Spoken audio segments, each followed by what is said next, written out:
Hi, and welcome to the Future of Development podcast. My name's Anthony Amunategui, and I'm here to inspire people to find amazing careers in the construction development world. If you like our podcast, please make sure you hit the subscribe button down below. If you really like our podcast, make sure you hit the little bell.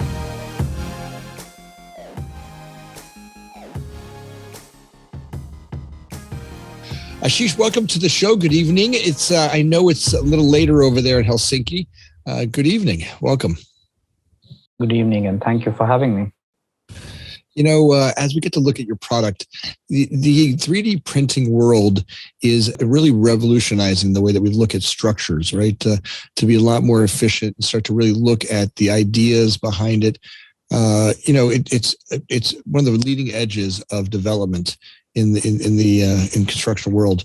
So how did you get into it? Well, as you know, my background is in architecture. So after I finished my master's in architecture, I was given an opportunity to do research in 3D printing. And that was almost a decade ago. So I started doing research in 3D printing. I also got a PhD in the same topic. But because my background in architecture, I always wanted to print something which is larger, not to print like prototypes out of 3D printed steel or 3D printed plastic. But going back to my background in architecture, I always wanted to make impact at a larger scale. And as an architect, I always believe that technology influences the way we build. And that is very important. And that's why I wanted to use my knowledge of 3D printing and bring that to architecture and construction world so we could make an impact.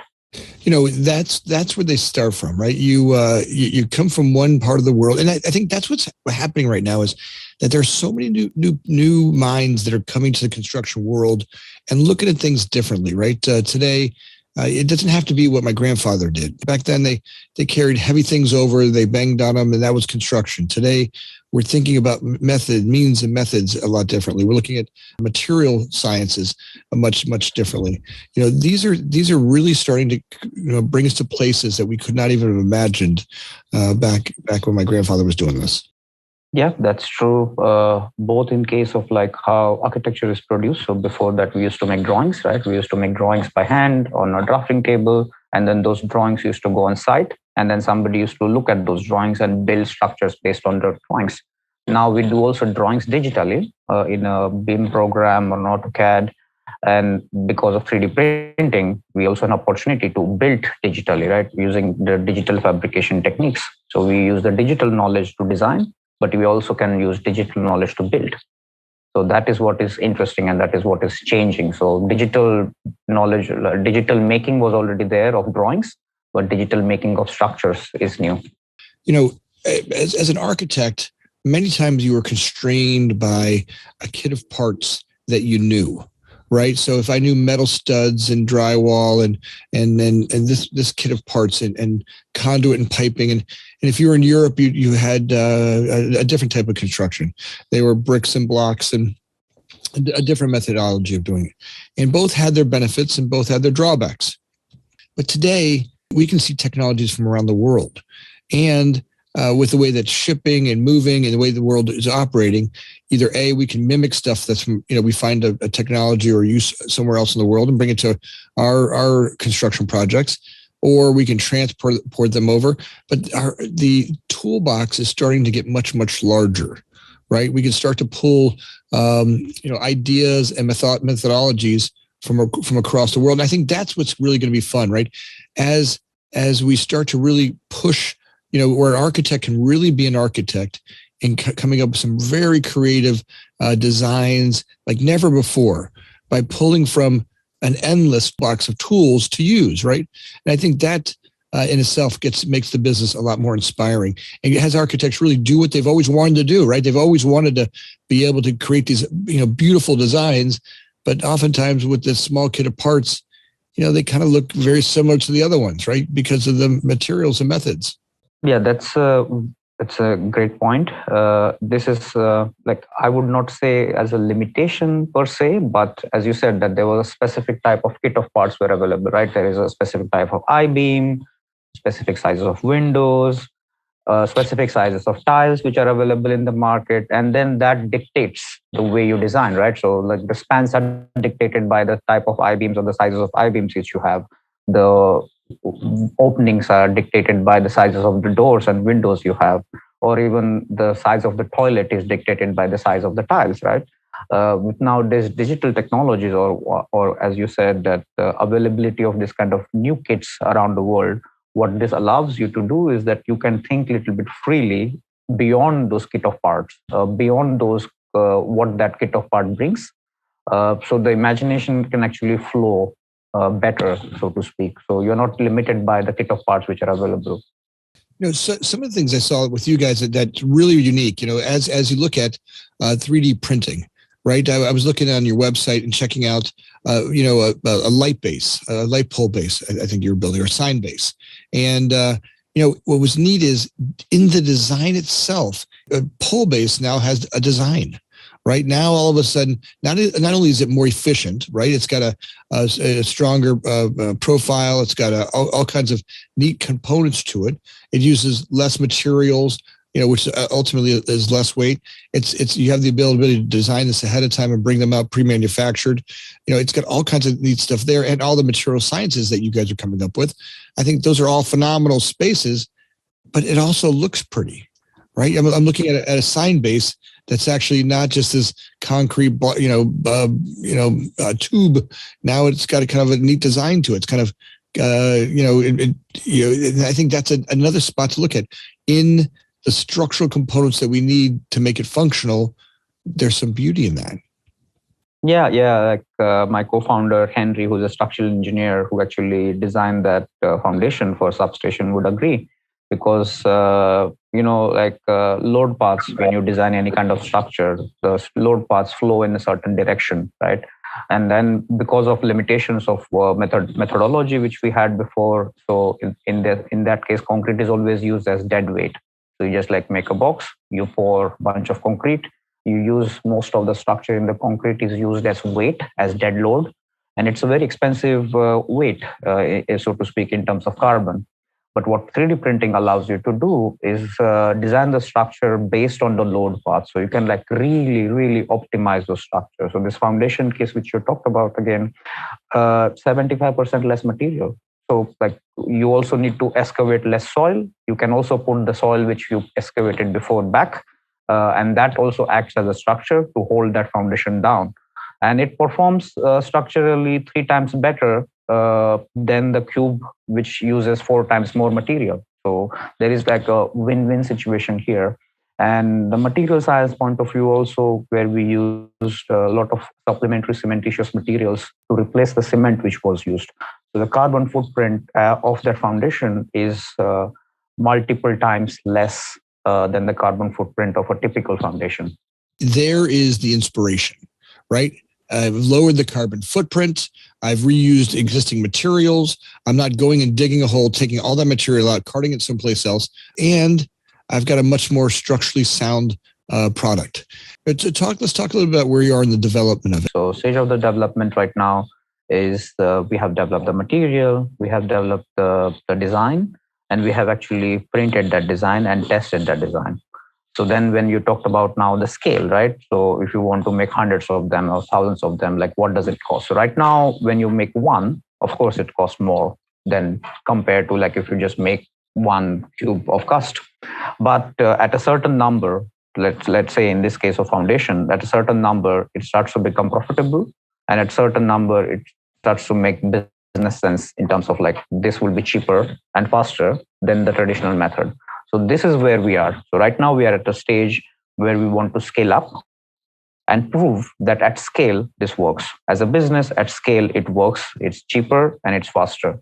Of course, at this scale, it's not, but we have proven that it works structurally. So that's already done. Now it's time to go to scale. One of the things I thought was interesting about your group was that you take this machine on the road, right? You take this product. So you actually take the plant and move it to wherever it wants to go. So that's an interesting way of looking at it, right? To be able to take the 3D printer out to a group of projects and then use that at the group of projects rather than making all the materials, making all the products somewhere else, and then shipping them. You're shipping the plant out there, and then now you could do that. If you're in a housing project or a housing program or a shopping center, now you can move the plant to the shopping center and get ahead of all the items that you're going to need. That seems like a smart way of doing it. Tell me about that. How did you guys come up with that idea? Yeah, so thank you for the question. We call this small plant as a micro factory. So it's a 3D printing micro factory which travels. So again, to going back to the point of scale. So only at certain scale it makes sense to take the micro factory on site and to do actually the production on site. So in the foundation case, the foundation was made for a substation for a wind turbine. So each substation wind turbine unit has a substation which has, let's say, 50 foundations. So the idea there was that you go from one site, you print those 50 foundations, you move the micro factory to the next site, and then you print those foundations. So one company in one small country could have 10 sites a year. So this will be a traveling factory which will just go from site to site, and it will be printing this defined type of foundations because substations are going to be similar, the load cases will be similar, maybe the soil condition might differ, but there is this also the parametric possibility of tweaking the design per site depending on the soil condition, structural needs. So that's the idea, but it has to make sense in scale. Below certain scale, we will still have to produce it somewhere else and then ship. But then again, we have to calculate the carbon footprint of that and also the cost benefit of that. So yeah, at a certain scale, it makes sense, but we like to go to that scale where the micro factory makes sense.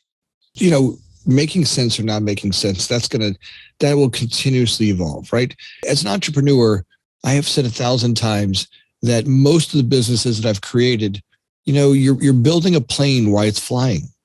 That's what it feels like. It's never quite, I never have the plane exactly figured out. I never have the company quite figured out.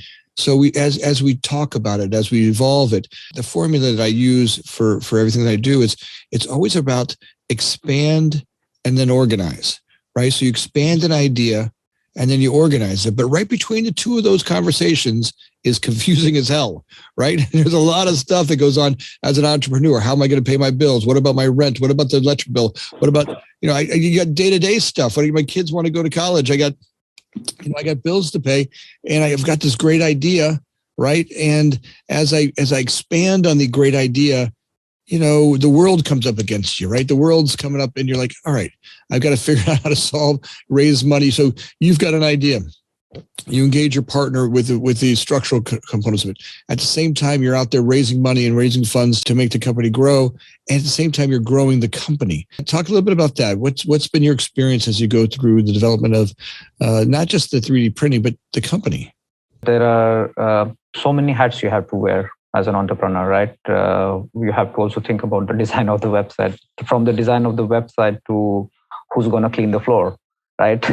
So you have to wear all the hats and you have to actually, in the beginning, at least you have to always play all these roles.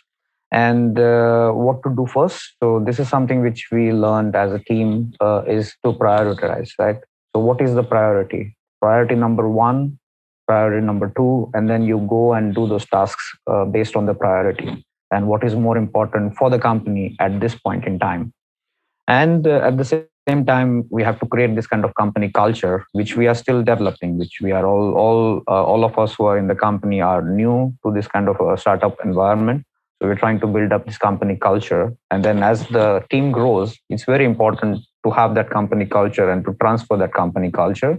And the same also the company vision, right? So we're trying to see all the employees who are joining the company also share the same vision, the same passion, and the same company culture. And this is something which we are developing right now, are in the process. And as you said, that it's going to be an ongoing process.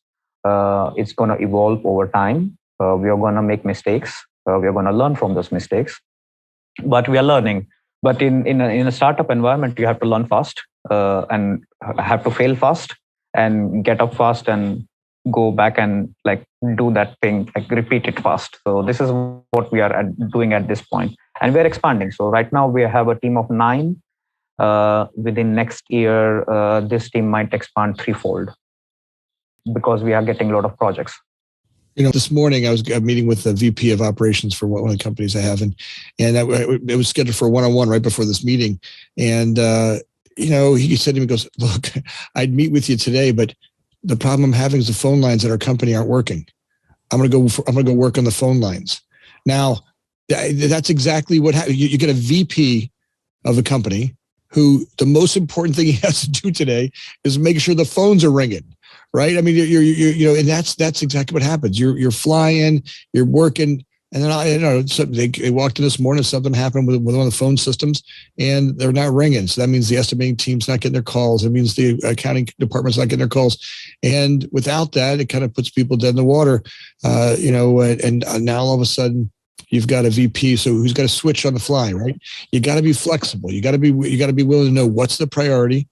Right. And then, sometimes, you got to roll your sleeves up and you got a VP working on the phone system, right? And that's the vision, right? The vision is, hey, whatever it takes to move this company forward today, right? That relentless behavior that everything matters and I'm moving it forward. As you expand and organize, that you learn along the way. You're learning while you're flying, right?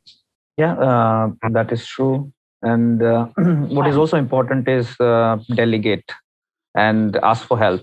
So if you are not able to do something, if you do not have time to do something, then what we have learned is to delegate the task to somebody else who would be able to do it, somebody else who might be better at it, doing it, or ask for help when you need actually help, and not to get overburdened and like, I can do it, I can do everything. So like one person cannot do everything.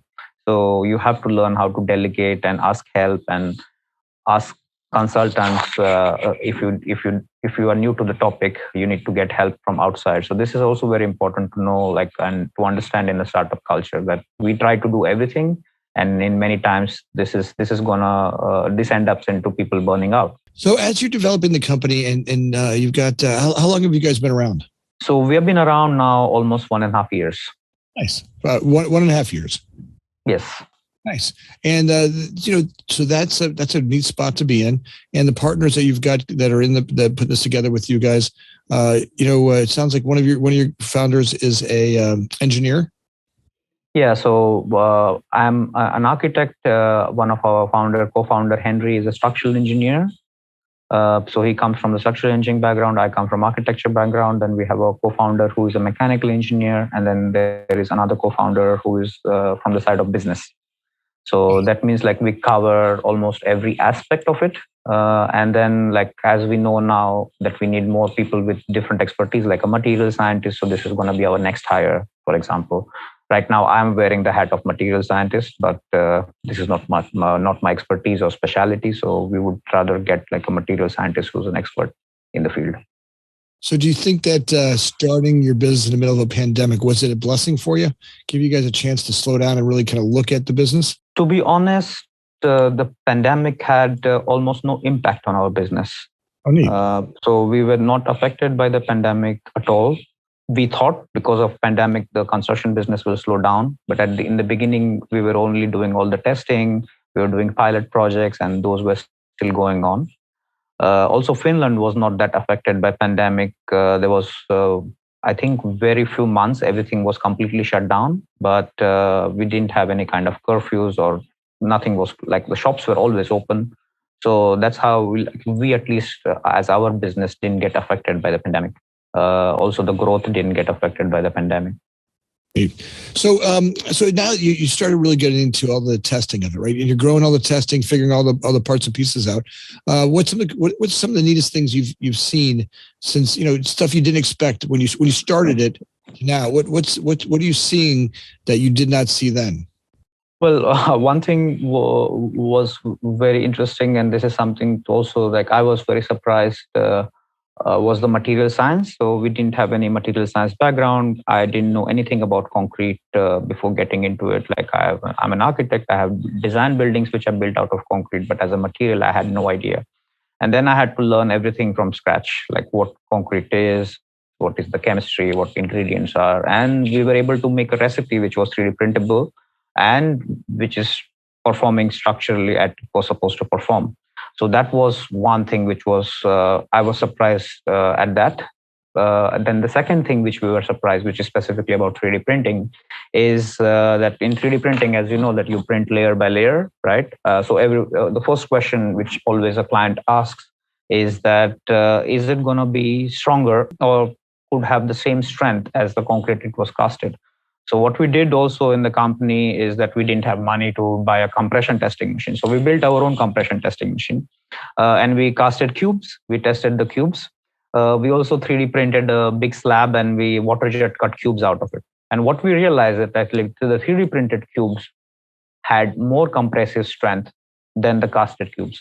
And that was very surprising to us. And that is still surprising to many of our clients. So what we did is like we replicated those tests and did those tests again in a university lab just to confirm, because we didn't trust our own compression testing machine. So like, okay, like we need to confirm these results. We need to do it in a lab and see. And then the lab confirmed the result, and we were completely surprised by those results. And now we decided to buy a compression testing machine ourselves. I just gotta know, was the first compression machine your car? Did you guys like drive over something?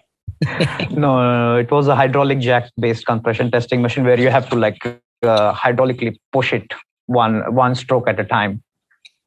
That's the best, right? That's what people don't hear, is that we had to make our own compression machine, right? We literally didn't have the tools and stuff that we needed, and we had to go out and we had to improvise, and it wasn't perfect, and we had to, but we learned, right? And that's the beauty of kind of the MacGyvering of a business, right? The part where you have to, take two sticks and rub them together to make a fire. As you get smarter and get more organized, now you get, the parts and pieces that you need. But when you first started, you don't have that. You don't have those dollars to do that. That's amazing.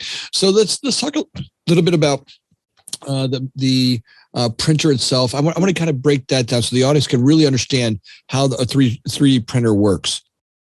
Yeah, so I can start with like the mechanical components, right? So the mechanical components, the first component is the movement, right? The printer itself. So it could be a gantry printer or it could be a robotic arm-based printer.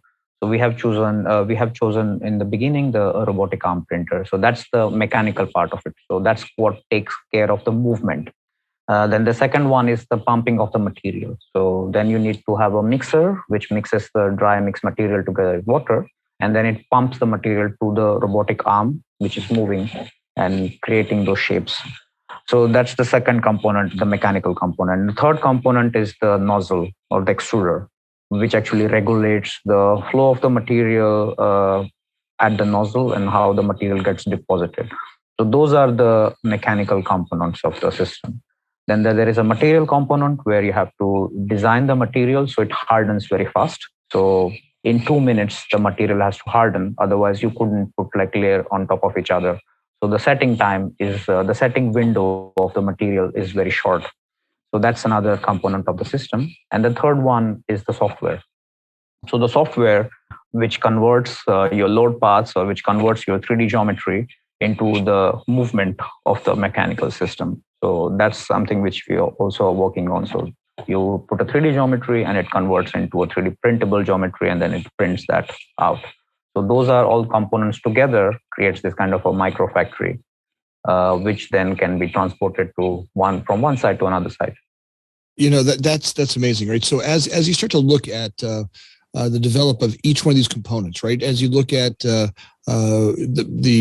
system, the machine itself, the arm, the distance of the arm, being able to look at this in each component. What's fun about that is that as you grow as a company and you are adaptable to every one of the sites that you go to, there'll be different size arms, different heights that you can go to, different size platforms. The material sciences part of that really starts to kick in as you start to look at how do I take resources from a local market. So I can take, materials that are available there on site or materials and put that into my mix design. As you start to really look at each part of that, having an arm that's adaptable, right? Having a nozzle that's adaptable, having the material sciences that's adaptable. That's where the speed, right now you're in development of it, But the speed to market, once those all start to work out, and you start to identify, okay, great, we can go to look at this site. Well, here's how we attack that, and all those things are getting worked out while you're developing the company, right? As you're looking at the company, as you're developing them. Every time you go to do a new setup, every time you come up to a new idea, every one of these is a new thought that breaks another boundary, but then ultimately solves a much bigger picture, right? Being able to take this machine out to a location, somewhere in the future, being able to take this thing and take the materials that are available, either A, on site, or B, very close to the local market, and take material sciences, all of a sudden lowers the amount of cost that it takes. And that's where you can't see it completely yet, but you can see it about to happen, right? You can start to see how your material sciences breakthrough in this environment, different size nozzles will be able to, change the loads differently, different designs, right? Every one of these components is solving for the immediate project, but also solves it for a much, much bigger picture, which it's hard to notice how big that picture is at this point, Yeah. So right now, what we're trying to do is like establish that value chain or supply chain, so to speak. As you rightly said, the environment plays a role, both in terms of design. So the soil condition, the temperature plays a role in the design, but it also plays in the role of the raw materials and the ingredients, because the recipe has to change. The recipe also has to adapt to the local materials. So most of our clients are not in Finland. So we had to actually check wherever our clients are. Can we get those raw materials which we can get here? What are the cost of those materials? Who is actually going to provide those materials? So just to give in one example. So we're talking about one project in Mexico. So we could actually get the same kind of chemical composition of the materials which we can get in Finland, we can get in Mexico. But of course, those materials are much, much cheaper. The same goes for, we also did this exercise for Egypt, for a project in Egypt. And then the materials, we could get very similar materials like raw materials to make the mix. We could get them also in Egypt, but the materials were 3 times cheaper than here.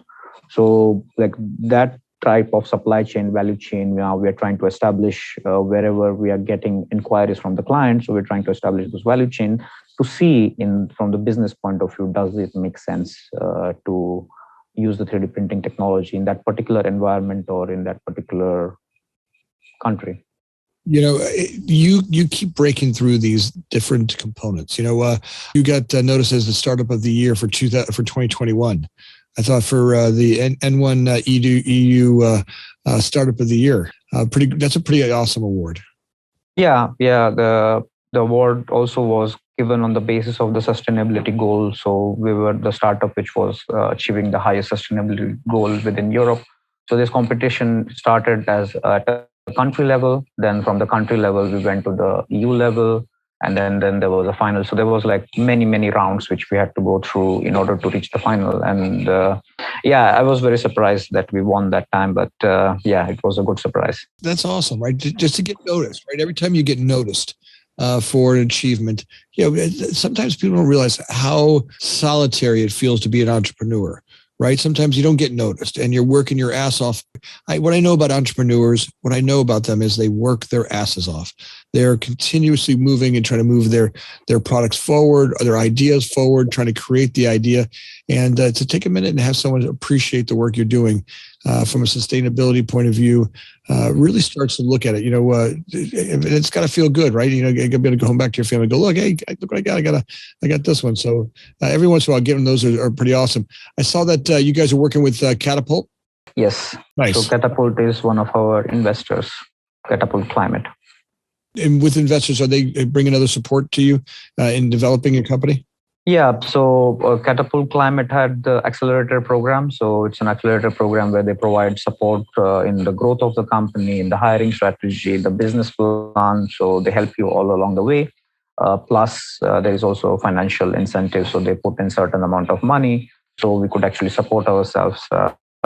And then they also introduce us like to a lot of different companies, a lot of different customers. So and also to create the network. So this was a very valuable accelerator which we were in, and now we are in the second accelerator called as a Relab based in London.